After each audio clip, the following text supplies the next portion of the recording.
All right, guys, this is Kelly from Hills, Deals, and Wheels mini mobile home investing course. So, you guys asked for it and you're about to get it. So, we're going to be going over finding parks that allow for renting. You guys have been asking me that a lot. Hey, can you just teach this topic separately with nothing else? And now you're about to have it, guys. It is coming soon. The Hills, Deals, and Wheels mini mobile home investing course.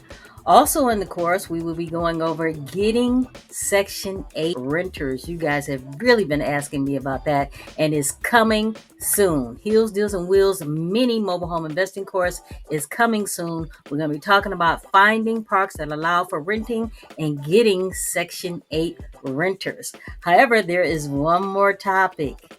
We're also going to be talking about creating notes. For those of you who are still into seller financing, I'm going to show you how to create the notes. Now, legally, you're supposed to have a mortgage loan originator, but those of you who want to skirt around getting a mortgage loan originator, I'm going to show you how to create a note. Guys, this is Kelly from Hills, Deals, and Wheels mobile home investing course. Coming soon, the Hills, Deals, and Wheels mobile home mini investing course. We are going to be taking payment plans. The Hills, Deals, and Wheels mini mobile home investing course is coming soon. To the rest of you, the non-believers, the underachievers, the tweet and deleters, you guys make me sick to my stomachs, fam. Honestly, if you guys want to look in my eyes, you guys want to do something? You guys, that's what I thought. No, that's what I thought. We own 18 mobile homes, and this is how it's done, guys. This is all I can say. Guys, putting out bandit signs, that's beautiful. It's a beautiful idea. However, when you put out bandit signs and you put out bandit signs close to a park, or, not inside the park, I wouldn't recommend that, but close to a park, when you do that, guess what? You still have to do, guys. You still cannot surpass the park manager. And this is how we go about getting all these sweet deals. This mobile home is a 2003 two-bedroom, two-bath, over, I believe, 1,100 square feet. So, like I said before, guys, it's nice to put out bandit signs. But if you're putting out bandit signs to avoid talking to the park manager, it's not going to work. It's not going to work. You're going to have to talk to the park manager. And if you really think about it, the park manager is the one who can tell you about deals, okay, can tell you who's going to be evicted, can tell you who's going to be moving, and what's happening, guys, is that these parks do not allow, a lot of these parks do not want renters anymore, but it's okay that you as the investor, you rent out the mobile home, you buy the mobile home and you rent it, and you get phone calls in the middle of the night regarding this, that, and the other. And I tell you what, guys, since we've been renting our mobile homes out, we haven't had that many phone calls where we need a management company or anything like that, even though we have 20 properties. I tried to talk my brother into getting a management company. He don't want to do it. We try to make sure that our mobile homes are within a 90-mile radius of where we live.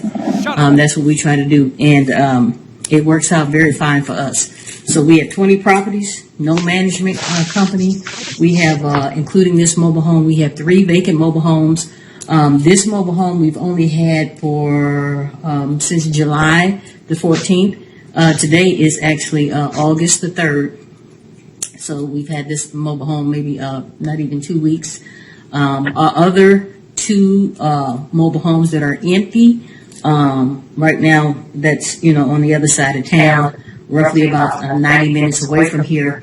And we haven't rented those out yet. We have 2 other homes in that park that we've rented out. So we actually have 4 homes in that park that we own, but 2 of them are vacant as of right now. But that's okay, guys, because we haven't owned those mobile homes very long. So, guys, this is how you do it. This is how you do it. What I will say, guys, this is the time to, if you don't know how to do it yet, this is the time to figure out how you go about wholesaling. Okay, this is the time how because, guys, what's happening is when this recession hits, this is my belief, guys, this is only my belief. When this recession hits, these mobile homes are going to go for a lot cheaper than what they are going for right now. And you could tell something's going to go on down the pike as far as this recession, because look at the gas prices. The gas prices, especially in the state of California, was almost $7. And when I left the other day, I think we were down to $5.60 or something like that for gasoline prices. So it's going down, guys. It's trending down. And I believe, this is only my belief, do what you will with this information. It's my belief that this recession, once it hits, guys, these mobile homes are going to go for real cheap. And this is the reason why me and my brother decided this is going to be the last mobile home that we purchase for right now. Unless we find a sweet deal, guys. Unless we find a sweet deal, then we'll go ahead and jump on it. But I'm going to give y'all a little more of a detailed tour, things that we look for. And guys, of course, we look up in the ceiling. Make sure there's no brown areas, okay? Especially in the closets. You know, we look throughout the whole house. Make sure the lights switches are working. The floors have to be tacked down very well, in which these floors are. And like I said, we look up in the ceiling. We make sure all the light plugs are working. We make sure there's no soft spots. We're going to clean out this AC. Make sure the AC is working, okay? Make sure if you don't have electricity, guys, bring a generator to make sure everything is working inside the house. Make sure there's no soft spots. Sometimes, guys, when there's already carpet down on the floor, it's kind of hard to find soft spots without peeling the carpet up. And a seller is not going to let you peel up no carpet to see if it's a soft spot. Okay, so that's not going to happen. So you're not going to find out about a soft spot in the carpet until after you've purchased it. And me and my brother, that actually happened to us one time. Okay, so me and my brother got to do a little touch-up things here, do a little dusting, and this home is going to be up and running. And like I said, the floors have to be tacked down very good. You have to make sure that the water is operating. Also, you want to make sure that there's no leaks. And under here, guys, is what you call the tubing here for the water. It's called Plex tubing, okay? And that's probably the best kind of tubing to have. It's more flexible, okay? Not like that old metal stuff that you have underneath.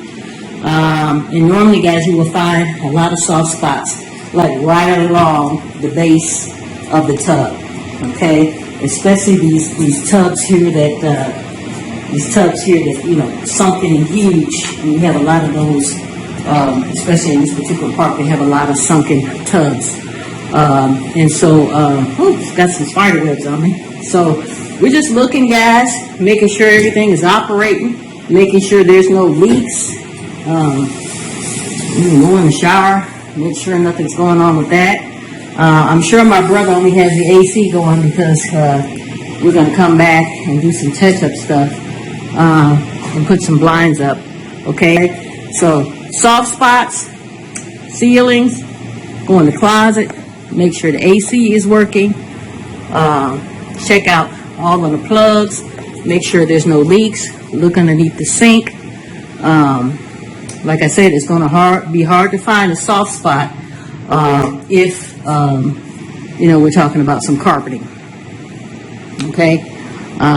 This particular fireplace, we're going to make sure that our tenant sign a piece of paper saying that, you know, if they,